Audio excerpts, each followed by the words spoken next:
I'm an ex-bus driver, and many times on my way home from work, I would go to pull into a bus stop in my car. I've been working with children for 7 years now. When I'm drunk, tired, otherwise distracted, I go into teacher mode. If I'm traveling with people, I'll count them on and off public transport. I offer everyone water and snacks if I have them, and even tell complete strangers to use your walking feet, inside voice, if they're running or shouting. I didn't even know I was doing it till my boyfriend pointed it out to me. Go to the cinema to watch Quantum of Solace, walk in 5 minutes late, furious car chase on screen, instinctively try to find my seatbelt. I always take my shirt off after my shoes when I get undressed. So there I was at around 4:30 in the morning, headed through security to fly across country for a festival. I'm nowhere close to awake, and I'm totally running on autopilot. I'm throwing my stuff on the conveyor, I take my shoes off, and I started to take my shirt off. And the FFS, why was she attractive, TSA lady was like, "Slow down, sir. We just met." I didn't know they came with a sense of humor. Stopped at a stop sign and waited at least a minute and a half for it to turn green. I've worked as a caregiver for adults with mental and physical disabilities for more than a decade now. I'm a caregiver. I do basic cares, which include helping many adult men do their daily activities, things like shaving, buttoning shirts, making sure belts are on correctly, so on and so forth. Once on a date, I was a bit buzzed. I fixed my date's shirt and told him he needed to look in the mirror and see if he wanted to shave. The pipe underneath my sink was broken, so I put a bucket below it to catch the water leaking out. When it was full, I poured it back in the sink and proceeded to flood my kitchen. I was working the back line at an Arby's way back in the day. We used to get our sub buns foot long, but all the subs we sold were 6-inch. I literally reached into the bag, grabbed a sub roll, cut it in half, and then put the knife back in the bag and tried to cut another sandwich with the sub bun.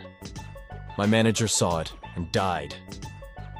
I was looking all over for my keys and finally thought that I might have left them in the car. I went outside and my car was locked. So I pulled my keys out of my pocket, unlocked the door, opened the door, and realized how much of an idiot I am. Washed an apple at the sink, dried it with a paper towel, turned and tossed the apple in the trash and stood there holding the towel like an idiot. "Here you go, if you need anything else, just let me know." As I graciously put down the plate with food I cooked for the only person in the room, me. I kissed my wife's best friend. It was totally innocent and something we laughed about. I had to take a bus to work every day at about 4 a.m. My wife usually drove me to the stop so that I didn't have to leave my car there for 14 hours. My wife's friend was staying with us while she looked for a job and house in the area. She was getting up early anyways, so she decided she would take me and let my wife sleep. When we got to the stop, I just instinctively leaned over and kissed her goodbye. She had a dumbfounded look on her face, and mine instantly turned red as I realized what I'd done. I just said, "Sorry, it was a habit." My wife poked fun at me for days for putting the moves on her friend. I was feeling an encroaching sickness coming upon me one time. So I decided to be proactive and make myself a couple of days' worth of the most baller chicken soup I could manage in advance, so I'd be able to eat well even when I was dying of the lurgy. I chopped the carrots, I sorted the onions, I stewed the chicken bones, and I cooked that meaty dammer down for 8 hours into the most delicious stock you could imagine. Then I poured it all through a colander into the sink. I used to work for Comcast in their call center. I worked 3 p.m. to 12 a.m., so the only thing that was open when I would get off work was McDonald's. During the holidays, they have unlimited overtime. Me being 19 and having no obligations at the time decided to just work non-stop until I fell down at my desk. I worked 3 days straight of OT, taking my mandatory breaks every couple of hours and napping in the lunchroom here and there. Finally, I decided I'd had enough and started on my way home at around 2 a.m. one morning. I stopped at the McDonald's drive-thru because I wanted something hot to eat. Up until this point, I'd subsisted on mints and packs of crackers from a vending machine. The conversation went something like this. "Drive-thru lady, go ahead and order when you're ready." Me: "Thanks for calling Comcast, home of the triple play. My name is El Bailey, 200. How can I assist you today?" A very long pause.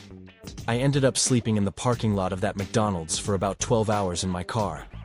The manager eventually knocked on my window and asked me if I was homeless, and if I needed to come in and warm up. I was talking to my boyfriend while he was eating a sandwich. In mid-sentence, he ripped a piece off and threw it at my face. He looked stunned when I didn't open my mouth and catch it. We have a dog. We both nearly peed laughing.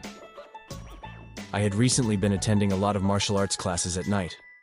One morning at work, I accidentally bowed at my boss when I entered his office. This was in the US. Neither of us are of Asian descent. And yes, he noticed. It was awkward. As a teenager, I worked at McDonald's. My McDonald's was 24 hours, and during the summer, I worked the overnight shift. My sleep schedule would get all messed up. My parents woke me up for dinner one evening. I zombie walked to the table and sat down. My dad asked me to say grace. I bow my head and say, "Thank you for choosing McDonald's, may I take your order?" I lived in the same house for 16 years, moved out.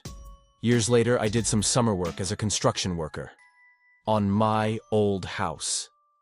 First day I walked in, mindlessly did what I always did when I came in, waltzed into the kitchen during the family's breakfast, opened the fridge and peered inside for a long while looking for something to eat. I came to myself, dude, I don't live here anymore. Looked up, and the family was all staring at me from the breakfast table, forks in midair. At this unknown construction worker making himself right at home. I was so embarrassed I backed out, stammering the whole time and trying to have them understand, "I'm so sorry I used to live here." Wasn't allowed inside work at that job site for a while. My wife's friend and her husband were leaving after having dinner at our house. As they're leaving, she says, "Love you" to my wife. Naturally, I respond, "Love you to... ooh. Yeah, good night."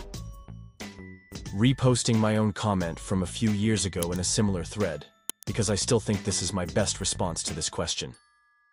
Came into work to work front of house after several extended nights of profound insomnia. I was holding up okay until a gal walks up with a dog in her arms. I always chat people up about their dogs because A, dogs are awesome, and B, people love to talk about their dogs and often tip a little more when they feel like they've actually connected with you. Today, though, I didn't have two neurons to rub together to break from the script of, "Hey, what can I get you? Here's your total. Do you want a receipt?" And so I lean over the counter like a drunk, lock my sleep-starved, unfocused, googly eyes on this poor lady and blurt out, "Your dog, who is he?" And then expectantly stare at her like that was a normal and not at all insane thing that I just kind of vomited at her. She kind of stared at me and clutched her dog a little closer, and I think I probably went a little cross-eyed and tried to salvage the conversation by talking more. I don't remember what I said, but it was definitely not an improvement on the situation. It may not have even been a coherent sentence. Undressing to shower, I threw my underwear into the toilet instead of the laundry and flushed it. "Have a good day, sir. Love you too." Awkward shuffle out of Panera. Trying to unlock the front door of my house with my car remote. I used to work on a farm, and we always took our boots off before entering the homestead for meal breaks. One afternoon, I absent-mindedly unbuttoned my jeans and started to take them off instead of my boots. I guess my brain decided I was done for the day. I drove home from Phoenix to Prescott, forgetting the fact that I had moved to Flagstaff about a month prior. Got all the way to my old driveway before realizing my error. Both Prescott and Flagstaff are north of Phoenix, but are about 1.75 hours apart from each other. I was tired at the time, but sat down on the toilet thinking that the seat was up and just urinated all over the seat, floor, and myself. Not a great thing to do, or clean up at 3 a.m. Got in my car to buy groceries and drove the 45 minutes to work. P.S. But the actually embarrassing one is when you are a home care nurse and you walk into one of your patients' home at 9 p.m., expecting them to have milk and bread in stock. Sometimes in the shower, I fill my mouth up with water and just kind of let it pour out. Was brushing my teeth standing in the bathroom one day, fully dressed before work. I just let the toothpaste pour slowly out of my mouth and onto my clothes as if I were in the shower. Now every time I brush my teeth, my boyfriend warns me not to spit all over myself. Was signing for a parcel on one of those electronic things delivery drivers use, and I wasn't paying any attention, and ended up staring at it for a minute, and then just drawing a straight line on the screen and handing it back. He was confused. I tried putting the milk bottle back in the microwave, then got mad when it didn't fit. I only stopped trying because my brother was there watching and he started laughing. I have a key fob for my car. It's set up so that if you hit the lock button once, it locks the car. If you hit the same lock button again, it locks it again and honks the horn so you know you've locked it for sure. The thing is, I always want to make super sure that it's locked, but sometimes I come home to my condo super late, and my parking spot is right under someone else's window. I noticed that if the key fob was farther away from the car when I hit the button twice, the honk was not as loud. So out of consideration, I would always wait till I was halfway up the stairs to do the double lock honk. What a great neighbor I am. Anyway, after maybe 2+ years of doing this, one time my girlfriend and I were in my condo, and I realized I needed something out of my car. So I go down there, but when I get there, I realize I had forgotten my keys. Well, I had my phone, so I called my girlfriend and asked if she would stick her arm out the window with the key fob and unlock my car. She mistakenly hit the lock button twice, and my car honked.